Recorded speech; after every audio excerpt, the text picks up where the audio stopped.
569장 사도가 569장 참고하시고 시작하시도록 하겠습니다.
여호와를 의뢰하고 선을 행하라. 땅에 머무는 동안 그의 성실을 먹을거리로 삼을지어다. 또 여호와를 기뻐하라. 그가 내 마음의 소원을 내게 이루어 주시리로다. 내 길을 여호와께 맡기라.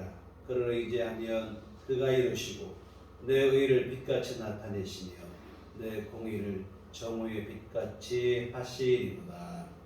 아멘. 자리에 일어나셔서 찬송가 25장 찬송하시겠습니다.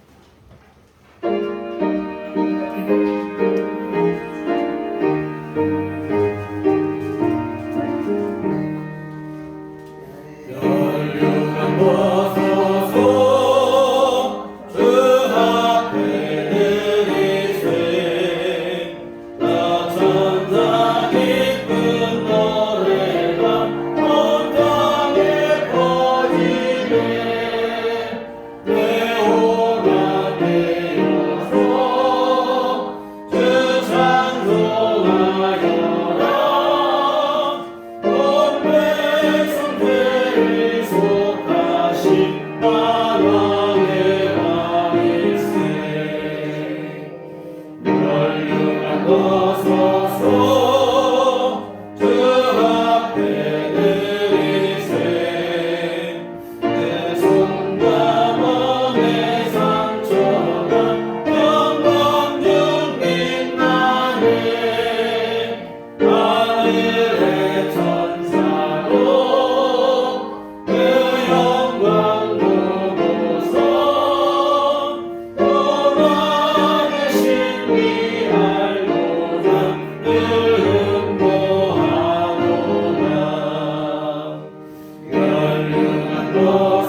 전능하사 천을 만드신 하나님 아버지를 내가 믿사오며 그의 아들 우리 주 예수 그리스도를 믿사오니 이는 성령으로 잉태하사 동정녀 마리아에게 나시고 본디오 빌라도에게 고난을 받으사 십자가에 못 박혀 죽으시고 장사한 지 사흘 만에 죽은 자 가운데서 다시 살아나시며 하늘에 오르사 전능하신 하나님 우편에 앉아 계시다가 그리로서 산자와 죽은 자를 심판하러 오시리라.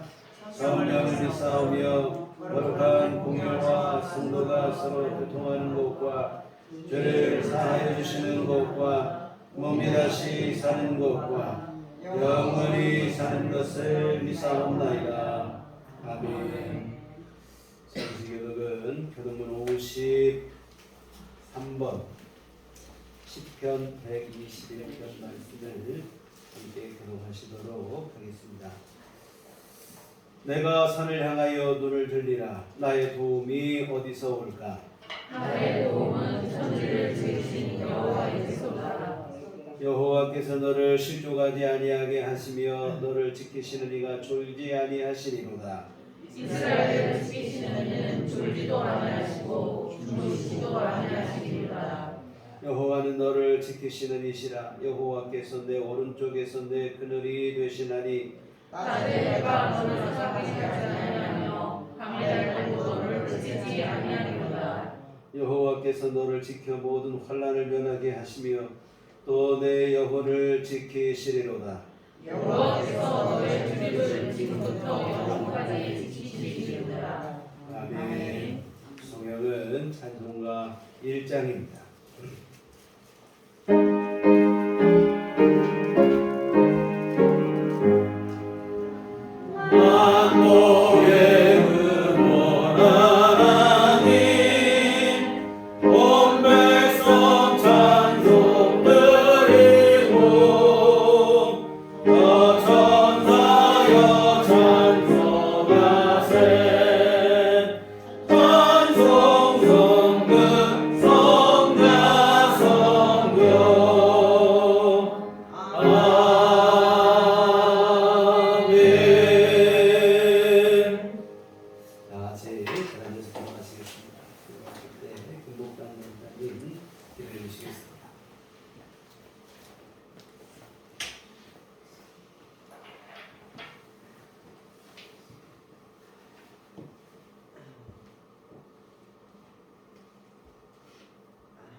영접하는 자, 곧 그 이름을 믿는 자들에게는 하나님의 자녀가 되는 권세를 주셨으니 이는 혈통으로나 육적으로나 사람의 뜻으로 나지 아니하고 오직 하나님께로부터 난 자들이니라.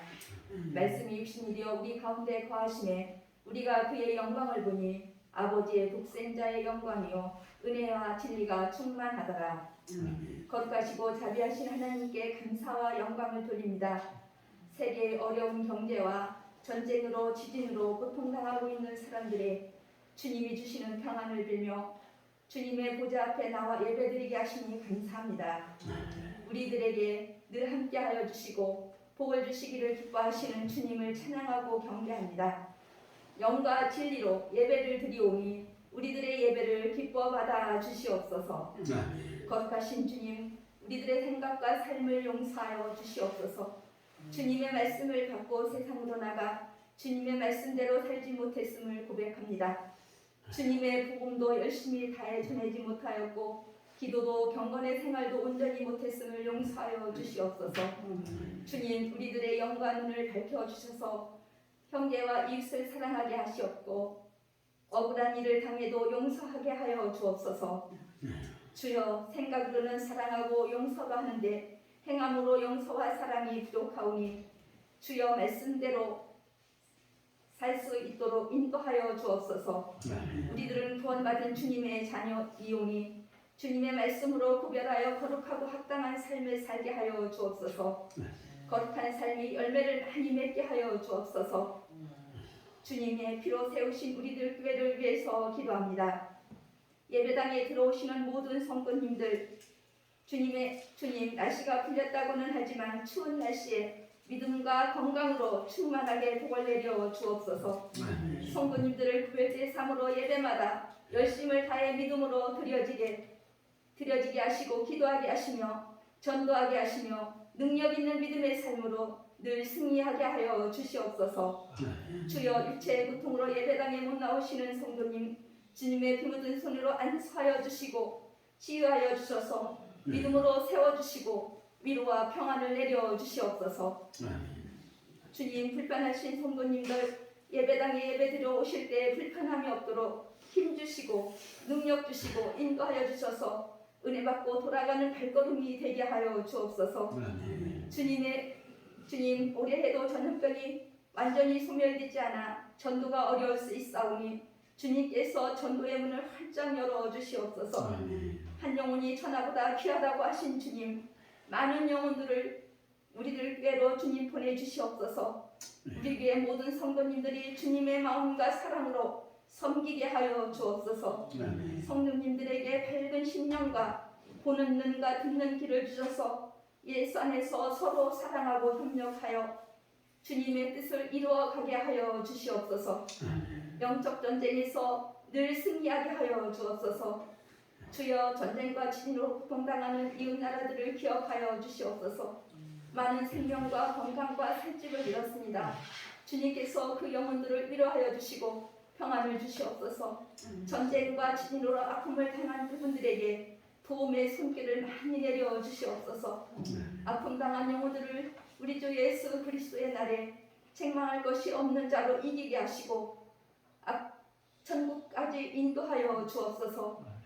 주님의 사랑을 힘입어 승리하게 하시고 주님께서 영광 받아 주시옵소서. 담임 목사님을 위해 기도합니다. 목사님, 교회를 위하여 성도님들을 위하여 날마다 기도하시고 신방하시고 말씀 준비하실 때마다 지혜와 능력과 성령의 충만함을 부어 주시옵소서. 목사님 영육간에 강건하게 하여 주시고 날마다 세임을 주사 늘 피곤찮게 하여 주옵소서. 목사님 강단에서 말씀 선포하실 때 우리들은 말씀이 깨달아지고 믿어져서 온전하신 주님의 은혜로 말씀에 순종하여 우리들의 삶에서 하나님의 능력이 나타나게 하시고 빛과 소금이 되어 하나님 아버지께 영광 돌리게 하여 주시옵소서. 죄에서 권하신 예수님의 이름으로 기도합니다. 아멘.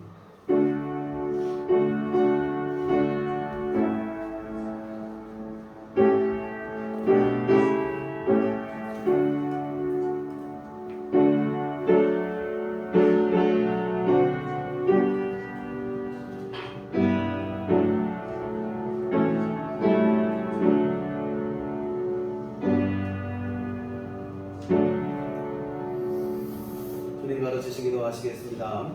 하늘에 계신 우리 아버지여, 이름이 거룩히 여김을 받으시오며 나라의 마옵시며 뜻이 하늘에서 이룬 것 같이 땅에서도 이루어지이다.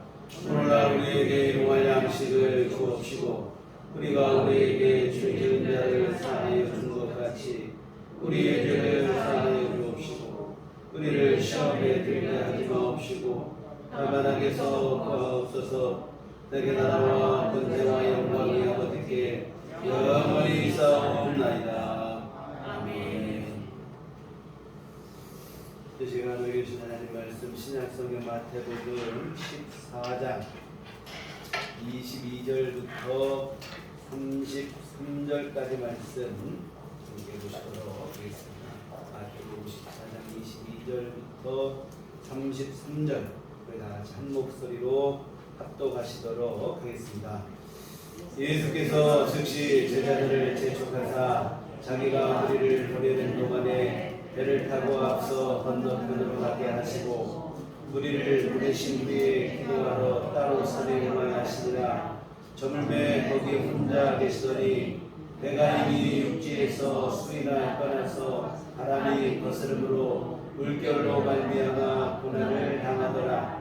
밤 사경에 예수께서 바다 위로 걸어서 제자들에게 오시니 제자들이 그가 바다 위로 걸어오심을 보고 놀라 유명이라 하며 무서워하여 소리 지르거늘 예수께서 즉시 이르시되 안심하라 나니 두려워하지 말라. 베드로가 대답하여 이르되 주여 만일 주님이시거든 나를 명하사 우리로 오라 하소서 하니 오라 하시니 베드로가 배에서 내려 우리로 걸어서 예수께로 가되 바람을 보고 무서워 빠져가는지라 소리질러 이르되 주여 나를 구원하소서 하니 예수께서 즉시 손을 내밀어 그를 붙잡으시며 이르시되 이름이 작은 자여 왜 의심하였느냐 하시고 배에 함께 오름에 바람이 그치는지라 배에 있는 사람들이 예수께 절하며 이르되 진실로 하나님의 아들이로소이다 하더라.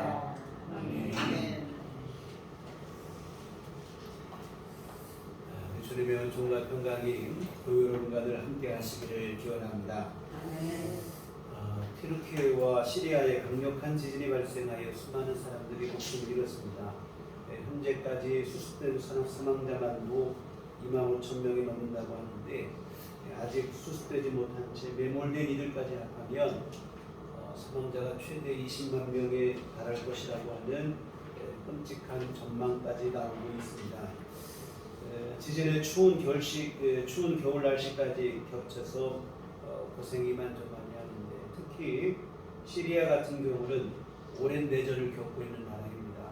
반군 지역 같은 곳에서는 제대로 된 장비도 없이 맨손으로 구조를 하고 있는 어려운 상황이 연일 계속되고 있습니다. 현지에서 전해지는 소식들을 보면 끔찍한 그 자체인데요. 특히 무너진 건물 잔해 밑에 깔린 숨진 딸의 손을 참아놓지 못하는 이 아버지의 망연자실한 모습은 전 세계를 눈물짓게 하고 있습니다. 시리아에서는 지진 잔해 속에서 엄마와 같이 태어난 아기가 탯줄도 끊어지지 않은 상태에서 구조되기로 했는데 애석하게도 엄마는 이미 숨을 거두었고 아기만 살아남았는데 삶과 죽음의 경계가 모호한 현지의 상황을 대변하고 있는 것만 같아 안타까운 마음이 큽니다. 여하튼 죽음의 공포가 뒤덮은 땅이지만 그래도 여전히 구조 소식들이 전해지고 있는데 한 생명이라도 더 구조되기를 바라는 마음 간절합니다. 우리 교회에서도 차후에 다시 광고를 하고 성금 모금을 한번 진행하도록 하겠습니다. 여하튼 주님의 위로가 이 땅에 함께 하시기를 기원합니다. 오늘 우리가 함께 보신 본문은 중력의 법칙을 거스르는 기적의 사건을 기록하고 있습니다. 다름 아닌 베드로가 갈릴리 호수 위를 걸은 사건인데 오병이어의 기적이 베풀어진 그날 밤의 일입니다. 제자들은 배를 타고 갈릴리 호수를 건너는 중이었고 예수님은 홀로 남아 산에서 기도를 하셨습니다. 그런데 제자들이 건너고 있는 갈릴리 호수에 갑자기 풍랑이 일어나게 되어지죠.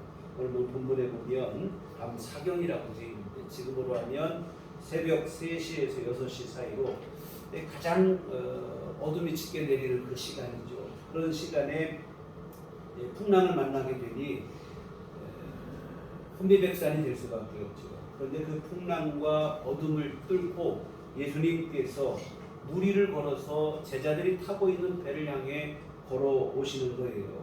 그 모습을 제자들이 보고는 기겁을 합니다. 왜냐하면 그 풍랑 속에, 바람 속에, 그 어둠 속에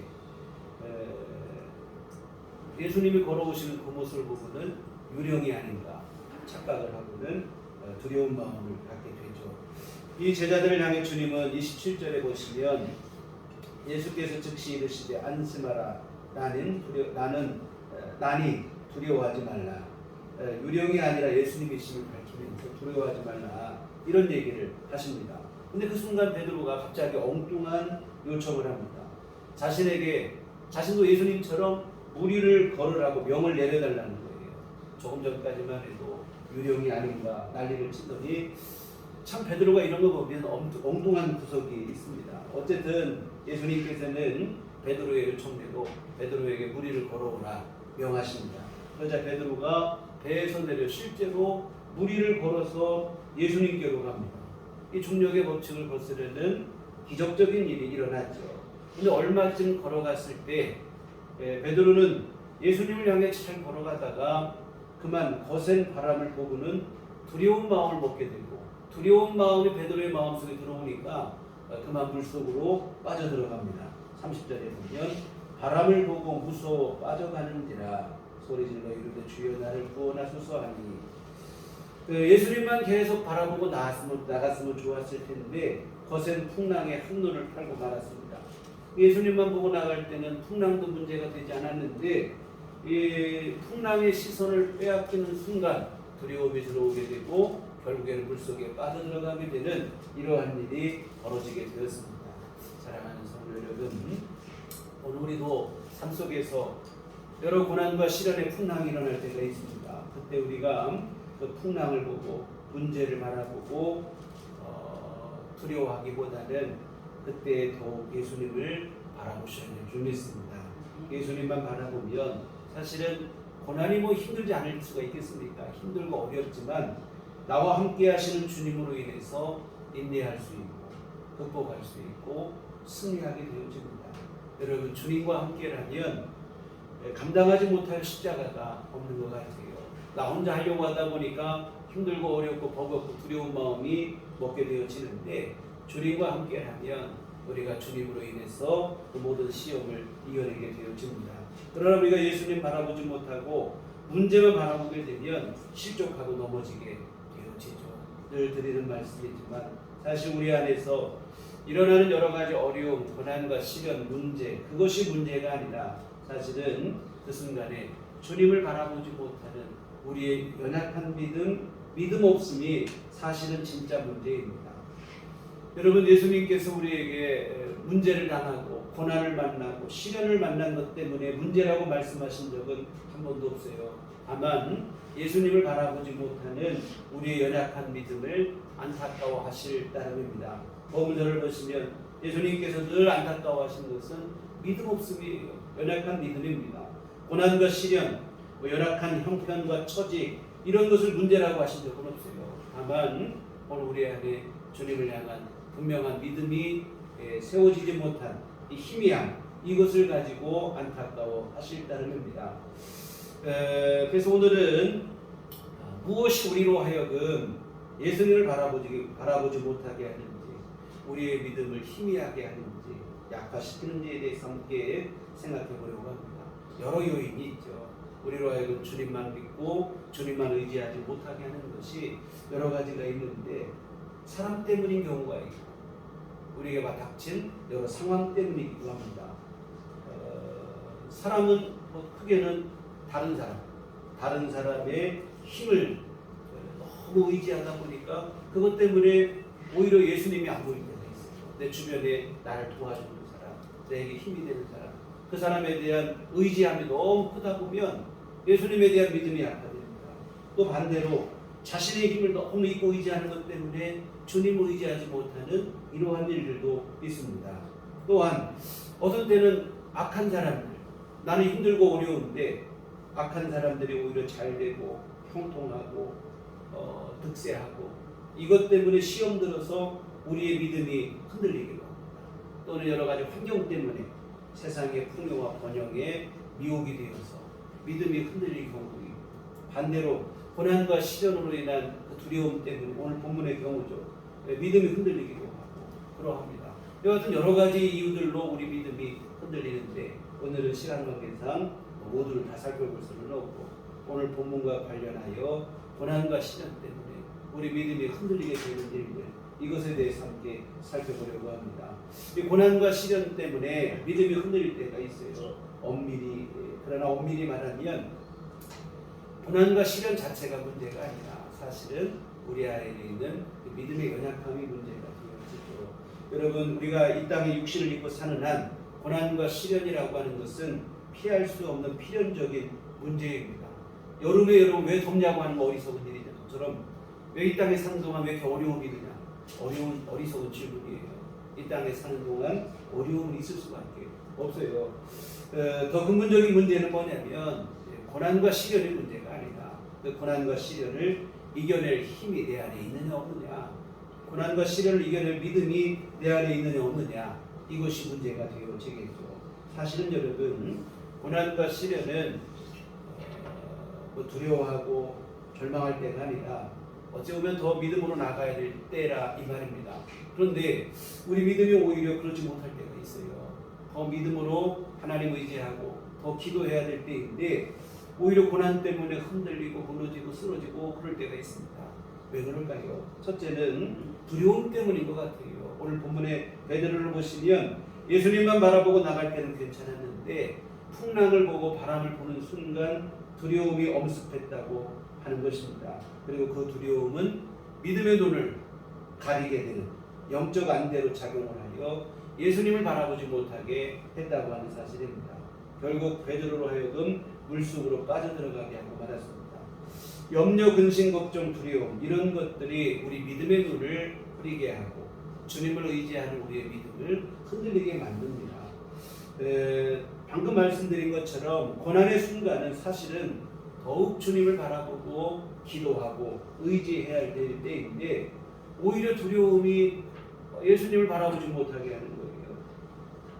여러분 성경은 아무것도 염려하지 말고 다만 모든 일에 기도와 간구로 너희 구할 것을 감사함으로 하나님께 아뢰라고 말씀하고 있습니다. 고난이 와도 두려워하지 말고 염려하지 말고 감사함으로 기도하라. 그런데 두려움이 찾아오다 보니까 이 기도가 안 됩니다. 감사함으로 주 앞에 기도해야 되는데 기도하지 못한다 이 말입니다. 여러분 위대한 믿음의 사람들도 보면 고난과 시련이 없어서 형편과 환경이 너무 좋아서 믿음으로 산 것은 아니에요. 그들도 다 고난을 만나고 시련을 만나고 풍파를 겪었습니다. 누가 봐도 두려움에 사로잡힐 만한 그런 환경 속에 놓여 살았죠. 그러나 그들은 그 순간 염려와 두려움에 자신의 삶을 맡기지 않았습니다. 그들은 그 순간에 하나님을 바라보고 기도하고 믿음으로 나아갔습니다. 계속해서 하나님만 신뢰하고 그 믿음이 그들로 하여금 고난을 이기고 승리하는 삶을 가능케 한 줄 믿습니다. 이 다윗의 고백을 들어보면 시편 3편 6절에 보면 천만인의 나를 에워싸 질친다 하여도 나는 두려워하지 아니하리라. 시편 23편 4절에는 내가 사망의 음침한 골짜기로 다닐지라도 해를 두려워하지 않을 것은 주께서 나와 함께 하시니라. 주의 지팡이와 막대기가 나를 안위하시나니. 사망의 음침한 골짜기를 다닐지라도 천만인이 자신을 에워싸 공격한다 할지라도 나는 두려워하지 않겠다는 것입니다. 하나님 때문에 하나님이 나와 함께 하심을 믿기 때문에 나 하나님을 믿고 나아가는 그 의지하는 마음으로 두려워하지 않겠다.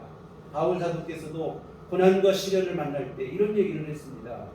고린도후서 1장 8절 9절에 보면 형제들아 우리가 아시아에서 당한 환난을 너희가 모르기를 원하지 아니하노니 힘에 겹도록 심한 고난을 당하여 살 소망까지 끊어지고 우리는 우리 자신이 사형 선고를 받은 줄 알았으니 이는 우리로 자기를 의지하지 말고 오직 죽은 자를 다시 살리시는 하나님만 의지하게 하십니다.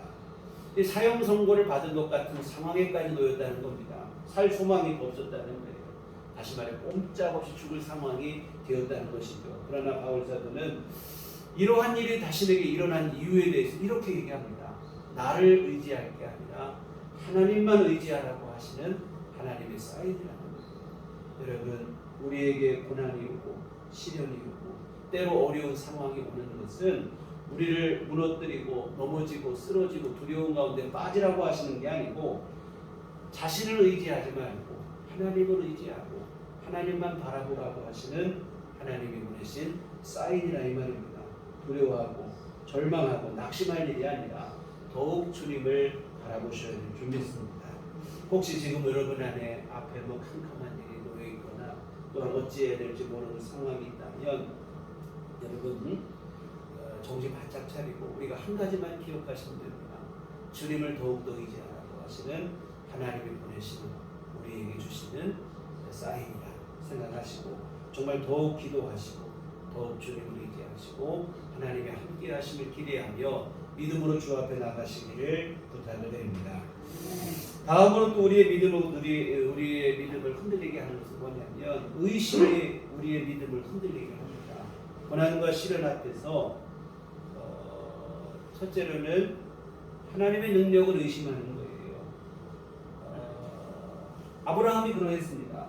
하나님의 부르심 받았을 때 오직 믿음으로 순종해서 나아갔던 아브라함인데, 그런데 아브라함이 하나님을 의심하기 시작하는 때가 언제냐? 자녀에 대한 약속이 이루어지지 않았기 때문이었습니다. 하나님의 부르심 받고 10년쯤 되었을 때인데 75세에 불과하고 85세가 됐어요. 그런데 자식이 하나도 없어요. 보면 갈수록 노쇠해지는데 하나님께서는 하늘의 물결 같은, 해변가의 모래 같은 자식을 후손을 주시겠다고 하셨는데 모래알을 그만두고 자녀 하나가 없다 보니까 아브라함 마음속에 의심이 들기 시작해요. 결국 아브라함은 부인 사라의 의견을 받아들여서 인간적인 방법을 사용합니다. 하갈 첩으로 들여서 자식을 낳은 것이죠. 꼭 정실 부인을 통해서 얻은 자식만 자식이냐, 첩을 통해 얻은 자식은 자식이 아니다. 이것은 당시 보편적인 생각이었어요. 다만 그러나 여러분, 이것은 보편적인 생각이긴 합니다만 하나님의 뜻과는, 하나님의 약속과는 맞지 않는 불신앙적인 생각이죠. 여하튼 아브라함을 자식을 얻지 못하자 그 문제 앞에서 하나님을 의심하는 거예요. 끝까지 약속을 붙잡고 믿고 의지했어야 되는데 결국 인간적인 방법으로 해결을 하려고 했지만 이것은 해결이 아니라 오히려 또 다른 문제를 촉발하고 더 어렵게 합니다. 그래서 뭐냐면 오히려 아브라함이 하갈을 통해서 이스마엘을 얻었지만 그 이스마엘로 인해서 혼란을 겪어요. 문제가 해결된 게 아니라 그 혼란은 지금까지도 이어지죠. 이삭의 후손과 이스마엘의 후손이 지금도 뭐 그냥 중동 국가들 사이에 그 분쟁과 혼란이 있지 않아요. 하나님만 바라보지 못한 결과 이런 분쟁의 씨앗을 만들고 말았는데, 이런 일이 있었고 13년이 지난 후에 하나님은 아브라함에게 다시 찾아오시면서 이런 말씀을 하십니다. 창세기 17장 1절에 아브라함이 99세 때 여호와께서 아브라함에게 나타나서 그에게 이르시되 나는 전능한 하나님이라. 너는 내 앞에서 행하여 완전하라. 나는 전능한 하나님이다. 너는 내 앞에서 행하여 완전하라. 무슨 말입니까? 왜 너 나를 믿지 못하느냐? 왜 의심하느냐? 나는 내가 생각하는 것처럼 무기력한 하나님이 아니다. 나이가 들면 자식을 못 주고 젊어야 자식을 주고 그런 하나님이 아니라 나는 전능한 하나님이다. 너 지금부터라도 내 앞에서 믿음으로 행하여 완전해라. 나만 바라보고 나만 믿고 의지하는 믿음의 삶을, 온전한 믿음의 삶을 살아라. 이런 얘기를 하시는 겁니다. 그리고 하나님께서는 그때 결국 아브라함에게 100세의 약속의 자식 이삭을 허락을 하시죠. 여하튼 의심하지 말고 끝까지 하나님만 바라보았으면 아브라함이 이삭을 얻었을 때 더 영광스럽고 좋았을 텐데, 여하튼 믿음의 눈이 흐려서 의심을 하는 그런 생각에 빠졌습니다. 근데 여러분, 이런 의심의 문제는 비단 아브라함만의 문제가 아닌 것 같아요. 오늘 우리의 문제이기도 합니다. 우리가 조금만 어려움이 닥치게 되고 힘든 일을 만나게 되면 금방 하나님을 의심합니다. 주여 믿습니다 하다가도 문제를 만나면 그 믿음이 그냥 싹 사그라드는 거예요. 하나님으로서도 안 될 것 같아. 기도한다고 뭐 되어지나. 이런 생각이 우리 마음을 사로잡게 됩니다. 여러분, 철저히 이것은 우리의 생각이에요. 우리가 볼 때는 큰 문제고 안 될 것 같은 어려움이지만 하나님 편에서는 아무것도 아니죠. 의심하지 말고 끝까지 주님만 바라보시기를 주의 이름으로 부탁을 드립니다. 우리의 짧은 머리로 하나님의 능력을 계산하고 또 제한하고 그러지 않았으면 좋겠습니다. 하나님을 끝까지 믿고 의지하고 신뢰하는 마음이 분명했으면 좋겠습니다. 오늘 우리가 범하는 지독한 오해가 뭐냐면 하나님마저도 우리 수준으로 생각을 하는 것입니다. 여러분, 하나님은 사람이 아니십니다. 하나님은 오히려 우리를 지으신 하나님이신 줄 믿습니다. 우리와는 절대적으로 차원이 다른 분이다 이 말이죠. 바울 사도께서는 하나님의 미련한 것이 우리의 지혜보다 낫다고 그랬습니다. 감히 우리 수준으로 생각할 수 있는 분이 아니라 이 말이죠. 하나님을 우리 수준으로 생각하는 것은 하나님을 모독하는 행위고 하나님을 무시하는 행위가 되어집니다. 여러분, 우리가 할 일은 하나님의 능력을 의심하는 게 아니라 하나님께서 이루실 일들을 기대하며 계속해서 주님을 신뢰하고 주 앞에 나아가는 일일 줄 믿습니다. 근데 여러분, 의심이 하나님의 능력에 대한 의심만 있는 게 아니에요. 또 다른 의심이 있습니다. 뭐냐면 하나님의 사랑에 대한 의심을 할 때가 있어요. 고난과 시련이 닥칠 때 하나님의 사랑을 의심하는 거예요. 어릴 적에 부모님이 나 진짜 다리 밑에 주워온 거 아닌가 이런 생각할 때 있는 철부지 생각을 우리가 신앙 안에서도 하는 거예요. 하나님이 나를 사랑하시는가? 하나님은 다른 사람만 사랑하시는 거 아닌가? 이런 의심을 합니다. 참 안타까운 일이죠. 이 바울 사도는 이런 고백을 했어요. 로마서 8장 38절에서 39절에 내가 확신하노니 사망이나 생명이나 천사들이나 권세자들이나 현재일이나 장래일이나 능력이나 높음이나 깊음이나 다른 어떤 피조물이라도 우리를 우리 주 그리스도 예수 안에 있는 하나님의 사랑에서 끊을 수 없으리라. 예수님의 십자가 사랑이 우리 안에 분명하다면 어떤 것도 그 사랑에서 우리를 끊을 수 없다는 거예요. 죽기까지 사랑하신 그 사랑을 정확하게 깨닫게 되면 어떤 가운데서도 주님의 사랑을 의심하지 않습니다. 여러분 생명까지 주신 사랑이라면 우리가 의심하면 안 되죠. 여러분 우리를 향하신 하나님의 사랑은 십자가에서 증명이 된 줄 믿습니다. 로마서 5장 8절에 우리가 아직 죄인 되었을 때 그리스도께서 우리를 위하여 죽으심으로 하나님께서 우리에 대한 자기의 사랑을 확증하셨느니라 했습니다. 하나님의 사랑이라고 하는 것은 단순히 우리를 이 땅에서 좀 잘 먹고 잘 살고 좀 빨리 가게 하고 높아지게 하고 그런 정도가 아니라 그 이상인데 우리로 하여금 영원을 바라보게 하고 영원의 삶을 살게 하는 것인 줄 믿습니다. 바로 십자가 죽음을 통한 죄사함의 그 사랑이 바로 우리를 향하신 주님의 사랑인 줄 믿습니다. 그래서 여러분 하나님의 사랑을 우리가 어디서 확인해야 되느냐? 오늘 좀 문제가 잘 풀리는 것 같아요. 하나님이 사랑하는 것 같아요. 조금 어려움이 있어. 하나님이 나를 미워하시나? 이거는 여러분 아까 말씀드린 것처럼 어린 시절 부모님께 혼이 나고 우리 엄마가 나를 진짜 다리 밑에 주워왔나 의심하는 것 똑같은 철부지 생각이라 이 말입니다. 하나님의 사랑은 어디에서 확인하는가? 다름 아닌 십자가에서 확인하셔야 될 줄 믿습니다. 우리에게 생명 주신 사랑이고 우리에게 이 천국과 영생을 허락하신 사랑인 줄 믿습니다. 근데 조금만 어려움에도 의심하고 조금만 힘들어도 여러분 이거는 안타까운 일이라 이 말이죠. 배우자를 의심하는 의부증이나 의처증이라는 게 있는데 무조건 의심하는 거예요. 의심할 만해서가 아니라 자기 생각으로 자기 멋대로 상상하고 의심하는데 상대방이 기가 막힐 일입니다. 그런데 여러분 조금만 어려운 일을 만나도 주님의 사랑을 의심하는 것이 바로 그와 같은 일이에요. 주님의 사랑은 보통 사랑이 아니라 죽기까지 하신 사랑인 줄 믿습니다. 그런데 이런 사랑을 잊고도 작은 일로 의심하고 조금만 어려운 일이 생겨도 하나님께서 나를 사랑하기는 하는 것인가 의심하는 거예요. 십자가에서 생명까지 내놓으신 예수님께서 답답할 노릇이죠. 여러분 끝까지 주님을 신뢰하셔야 될 줄 믿습니다. 생명까지 주셨으면 다 주신 거예요. 그분의 사랑을 의심해서는 안 될 줄 믿습니다. 사랑하는 성도 여러분, 고난과 시련의 문제가 우리를 닥치고 우리 안에 찾아왔을 때 여러분 그 어떤 가운데서도 두려워하셔도 안 되고 하나님의 능력을 의심해도 안 되고 하나님의 사랑을 의심하셔도 안 됩니다. 더욱 주님을 바라보시고 주님 앞에 믿음으로 서서 하나님이 주시는 힘으로 그 고난도 이겨내고 시련도 극복하고 승리하는 삶으로 나아가셔야 될 줄 믿습니다. 여러분 우리 주님은 항상 여러분을 보살피시는 분인 줄 믿습니다.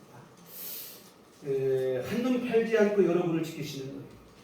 우리는 너무 쉽게 한눈을 팔아요. 사실 주님만 바라보고 믿음으로 나가야 되는데 한눈 팔고 두려워하고 의심하고 실족하고 시험 들고 낙심하고 그럴 때가 있는데 근데 여러분 성경에 보시면 우리를 향하신 하나님의 시선은 한시도 한눈 파는 게 없고 항상 우리를 주시하신다고 하는 사실입니다. 졸지도 아니하시고 주무시지도 아니하시고 우리를 보호하시는 분이고 우리의 머리털까지도 헤아리시며 눈동자와 같이 보살피신다고 말씀하고 있습니다. 오늘 본문도 보세요. 예수님이 얼마나 우리를 사랑하시는가. 사실 오늘 본문의 말씀 중에서 우리가 간과하는 부분이 있는데 눈여겨보아야 될 말씀이 사실은 22절과 23절 말씀입니다. 한번 보시겠습니다. 예수께서 즉시 제자들을 재촉하사 자기가 무리를 보내는 동안에 배를 타고 앞서 건너편으로 가게 하시고 무리를 보내신 후에 기도하러 따로 산에 올라가십니다. 저물매 거기 혼자 계시더니 이렇게 되어 있습니다. 예수님께서는 이게 오병이어의 기적을 베푸신 직후의 상황입니다. 오병이어의 기적을 베푸시고 이 먹이시고 배부르게 하신 다음에 예수님이 하신 일이 뭐냐면 제자들을 재촉하여 배를 태워 보내십니다. 또한 제자들을 보내시고 나서 주님은 즉시로 함께 식사를 했던 모인 무리들을 흩어보내시는 거예요. 이 좀 전의 상황은 뭐였냐면 어떻게 해서라도 말씀을 전하신 후에 이 배고픈 상태로 돌아가는 것, 주님이 너무 안타까우셔서 밥 한 끼라도 먹여 보내고 싶은 마음이 간절하셨습니다. 그래서 주님이 오병이어를 통해서 이들을 먹이셨어요. 그런데 식사가 끝나자마자 갑자기 돌변하시는 거예요. 식사가 끝나자마자 무섭게 재촉하여 돌려보내십니다. 이 같이 먹자고 하실 때는 언제고 먹고 나니까 빨리 가라고 할 건 또 뭔가 도저히 이해가 되질 않는데 왜 이렇게 하시는가? 요한복음에서 그 이유를 찾아볼 수 있어요. 요한복음에 보시면 보리떡 5개와 물고기 2마리를 가지고 성인 남성만 5,000명을 먹이고도 12강주를 남게 되어졌습니다. 그러자 모였던 무리들이 갑자기 어떤 움직임이 벌어지냐면 이 예수님으로 우리의 임금을 삼자, 이런 분위기가 형성이 됩니다. 뭐냐면 예수님이 이 나라의 임금이 되시면 다른 문제는 그만두고 먹고 사는 문제는 확실하게 해결할 것 같다. 예수님 우리 임금 삼자, 그런 얘기죠. 사실 이것은 나쁜 일이 아닙니다. 예수님을 사람들이 좋아하고 환호하고 환영하고 주님께 영광이죠. 그런데 예수님은 이런 낌새를 알아채시고는 뭐 난리라도 난 듯이 모두를 흩어버리시는 거예요. 왜 그런가? 예수님은 이 땅에 임금이 되러 오신 게 아니라 이 말입니다. 예수님이 이 땅에 오신 이유는 십자가 지러 오신 거예요. 임금이 되셔서 굶주린 백성들 먹고 사는 문제 해결하려고 이 땅에 오신 게 아니고 예수님이 이 땅에 오신 것은 십자가에 생명 바치셔서 복음을 완성하시고 죄와 사망의 고통당하는 영혼들을 죄로부터 구원하시고 지옥의 멸망으로부터 건져서 영원한 생명을 주시는 이 땅에 오신 것인 줄 믿습니다. 그래서 예수님은 이 일을 완수하시는데 혹시라도 걸림돌이 될까 싶어서 사람들의 환호와 영광을 원천적으로 차단하신 거예요. 혹시라도 예수님 십자가 지셔야 되는데 사람들의 박수 소리에 환영과 환호에 마음을 빼앗기지는 않을까, 예수님이 스스로 조심하시는 거예요. 이에 주님은 모인 무리들을 재촉하여 끝에 흩어 보내신 줄 믿습니다. 또한 그리고 제자들은 배를 태워 보내신 거예요. 왜 그러냐면 제자들의 성향을 너무 잘한다 이 말입니다.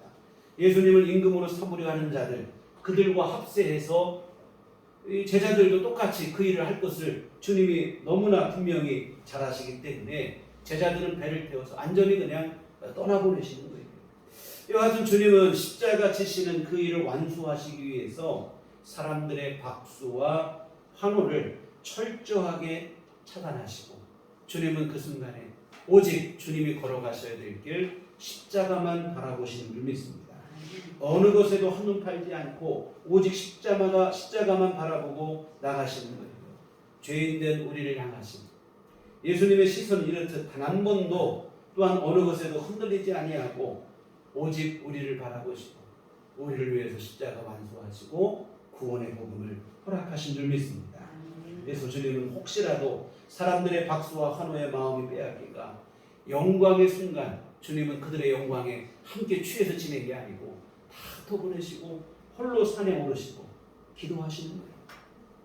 영광과 박수에 혹시라도 마음을 빼앗기지 않은 필사적으로 저항하시며 하나님 앞에 기도하시고 십자가를 완수하시기 위해서 끝까지 걸어가신 줄 믿습니다. 십자가를 앞두고도 주님은 겟세마네 동산에서 땀방울이 핏방울이 되도록 기도하신 줄 믿습니다. 죄인된 우리를 구원하시기 위함이에요. 십자가 복음을 완성하여 우리를 구원하시기 위해서. 이처럼 우리를 향한 주님의 시선은 한 번도 흔들린 적이 없어요. 이뿐만이 아닙니다. 부활하시고 승천하신 이후에도 주님은 교회와 성도들을 눈동자와 같이 지키시고 계십니다. 이 계시록에 보시면 오른손에 7뼈를 잡고 7 금촛대 사이를 거니시는 주님의 모습이 나오는데 이것은 일곱 교회의 사자를 붙잡고 일곱 교회를 지키시고 보호하시는 주님의 모습을 상징적으로 보여주는 장면입니다. 여러분, 이처럼 주님은 부활하시고 승천하신 후에도 이 땅의 모든 교회와 성도들을 지키시는 줄 믿습니다. 사실 십자가의 생명까지 내주셨으면 할 만큼 했어요. 그러니까 주님은 부활하신 이후에도 교회와 성도들을 눈동자와 같이 지금도 여전히 지키시고 보호하시는 줄 믿습니다.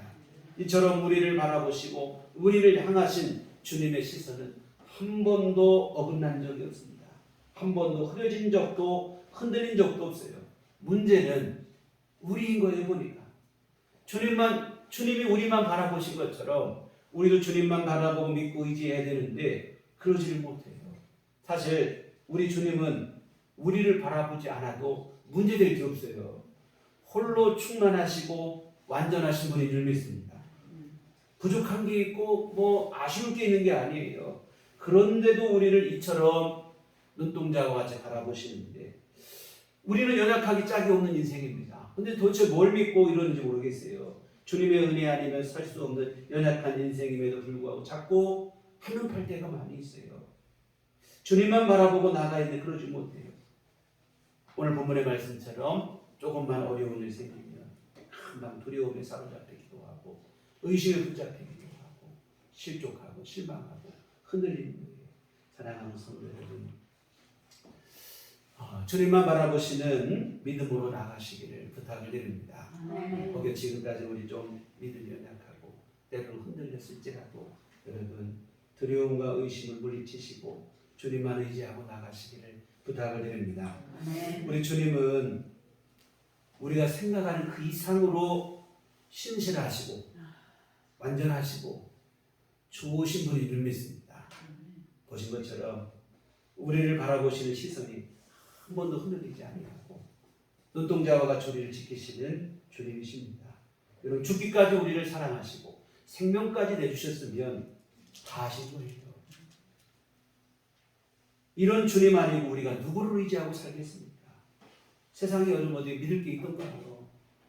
이거 아니면 안 되고 이거 정말 이거 전부라고 생각하고 믿고 의지하던 것 어느 것도 우리를 실망시키지 않은 게 없어요. 언젠가는 실망합니다. 우리를 영원히 실망시키지 아니하고 끝까지 믿고 의지할 분은 주님뿐이신 줄 믿습니다. 주님만 바라보시는 우리들께 온 교훈을 내시기를 주님의 이름으로 축원합니다. 일어나시겠습니다. 하나님 아버지, 세상에 한눈 팔다가 오히려 믿고 의지했던 세상의 것들 때문에 실망하기도 하고 실족하기도 했던 세월들이 많이 있습니다. 주님만 바라보고 나아가야 되는데 우리의 믿음의 눈이 흐려 주님을 가슴 아프게 하고 우리 주님을 속상하게 했던 것도 많이 있습니다. 주여 우리를 불쌍히 여기시되 우리의 믿음 없음을 불쌍히 여기시고 우리에게 더 큰 믿음을 허락하여 주시옵소서. 주님께서 우리만을 고요히 바라보시고 신실하게 우리를 바라보신 것처럼 오늘 우리도 주님만을 바라보고 주님만 믿고 의지하며 나아갈 수 있는 신실한 믿음이 되게 하여 주시옵소서. 예수님의 이름으로 기도했습니다. 아멘. 찬송가 407장 찬송가 407장 찬송하시겠습니다.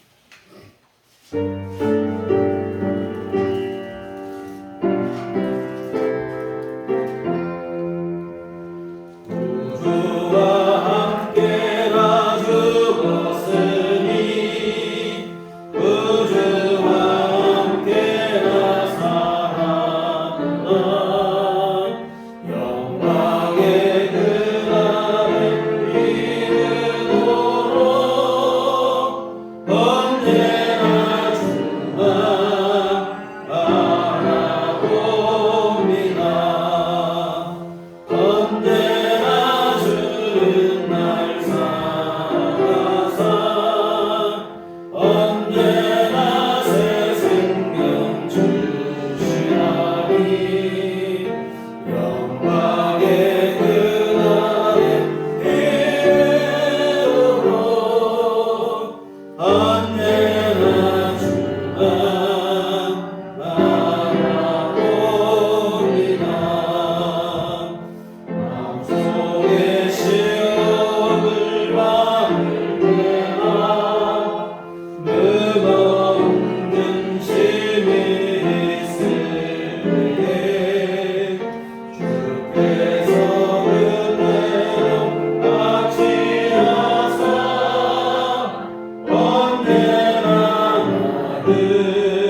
언제나 우리 삶 속에 함께 하시며 우리를 지키시고 보호해 주시니 감사드립니다. 하나님 아버지, 크신 신실하시고 성실하신 사랑과 은총 감사하며 주 앞에 이 헌금을 드립니다. 하나님 기뻐 받으시고 하나님의 귀하신 뜻 이루도록 주의 권능의 손길로 역사하여 주시옵소서. 아버지 하나님 또한 헌금을 드리고 몸과 마음과 시간을 들여 주님을 예배한 귀한 심령들을 받아주시며 하나님 아버지 귀한 삶 속에 믿음을 더하여 주시어서 언제나 주님만 바라보고 의지하며 우리에게 주어진 믿음의 삶을 끝까지 완주할 수 있도록 도와주시옵소서. 아버지 하나님 여러 환난 풍파 고난과 시련이 우리 앞에 놓여있다 할지라도 어떤 것에도 흔들리지 않게 하시고 우리와 함께 하시는 주님 바라보고 우리 주님의 도우심 안에서 능히 자기 십자가 잘 감당하고 끝까지 주님 따르는 믿음의 길 걷게 하여 주시옵소서. 아버지 하나님 주님께 또한 이 시간 구하옵기는 아버지 하나님 우리의 육신의 건강도 하나님께서 책임져 주시기를 기도합니다. 주여 아버지 하나님 날마다 우리에게 새 힘을 주시옵소서. 아버지 하나님 주신 힘으로 우리 주어진 모든 생활 활동하고 여러 가지 행하는 모든 일에 불편함이 없도록 주님 잡아 주시옵소서. 건강 때문에 일하지 못하고 또한 예배하기 어렵고 또한 여러 일상생활에 불편함을 그러한 일 없도록 주님께서 도우시고 함께하여 주시옵소서. 주변 가운데 있는 사람들이 주님 기억하시고 주의 권능의 손으로 친히 양수하여 주시어 아버지 하나님 모든 병만 떠나게 하시고 건강을 회복할 수 있는 은혜를 내려 주시옵소서. 아버지 하나님 또 주님 앞에 늘 간절한 소원을 두고 기도하는 기도들이 있습니다. 주님께서 우리 형편과 처지를 너무도 잘 아시오니 각 사람에게 필요한 은총을 주님 때에 맞게 내려 주시어서 우리 주님 은혜 속에 일용할 모든 것들이 공급되게 하여 주시옵시고 닫혔던 문제들이 열리게 하여 주시옵시고 아버지 하나님의 도우심과 은혜 속에서 우리 삶이 더욱더 평강을 누리는 삶이 될 수 있도록 주님 도우시고 함께해 주시옵소서. 아버지 하나님 특별히 경제적으로 힘들고 어려운 때에 우리 성도님들의 모든 가정 경제를 주님께서 도와주시옵시고 아버지 하나님의 도움과 은혜 속에서 아버지 하나님 불편함이 없도록 주님께서 도우시고 은총을 베풀어 주시옵소서. 앞으로 한 주간 또 살아가는데도 주님 늘 주님 의지하게 하여 주시옵시고 기도하며 우리 주님 의지하며 주의 말씀 우리 마음속에 기억하며 순종하며 나아가는 삶이 되도록 도와주시옵소서. 예수님의 이름으로 기도했습니다. 아멘. 교회 소식 시간입니다. 우리 서로 인사할 때 주님만 바라옵시다. 특별한 방법, 교회 밖에 제가 성령 부침을 받고 교회 중심으로 건강하고 건전한 신앙생활을 이어가시면 좋겠습니다. 그리고 아까 말씀드린 것처럼 우리 시즌 4 성도는 다음 주쯤에 다시 광고를 드리고 그때 방문해서 얼마가 됐든 함께 이 아픔에 동참하는 마음으로 우리 교단에서도 함께 수업을 하는 곳이 있습니다. 통해서 함께 후원을 하도록 하겠습니다. 다음 주에 다시 공유드리겠습니다. 네, 우리 다 같이 자리에서 일어나셔서 서로를 바꿔 가시며 평안을 너에게 주옵소서.